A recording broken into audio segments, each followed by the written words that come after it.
আজকে বাড়িতে বানিয়ে নিয়েছিলাম চাল ডাল বাটার ঝামেলা ছাড়াই নরম ও সুস্বাদু সরু চাকলি পিঠা, যেটা শীতের দিনে নলেন গুড় দিয়ে খেতে অসাধারণ লাগে। সরু চাকলি পিঠা বানানোর জন্য প্রথমেই 1 কাপ সুজিকে ভালোভাবে গ্রাইন্ড করে নিলাম। এরপর একটি মিক্সিং বোলে গ্রাইন্ড করে রাখা সুজি, স্বাদমতো লবণ, পরিমাণ মতো জল দিয়ে ব্যাটারটাকে ভালোভাবে মিশিয়ে 15 মিনিটের জন্য রেস্টে রেখে দিলাম।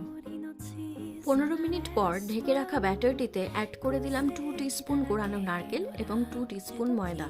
এবার সবকিছুকে ভালোভাবে মিশিয়ে নিলাম। ব্যাটারের থিকনেসটা হবে একেবারে পাতলা। এবার একটি কড়াইতে তেল ব্রাশ করে নিয়ে তাতে 1 টেবিল স্পুন ব্যাটারটিকে ঢেলে দিলাম। এবার কড়াইটাকে এভাবে ঘুরিয়ে ব্যাটারটাকে চারিদিকে স্প্রেড করে নিলাম।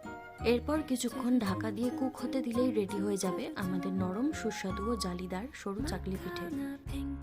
রেসিপিটি কেমন লাগলো কমেন্ট করে অবশ্যই জানাবেন।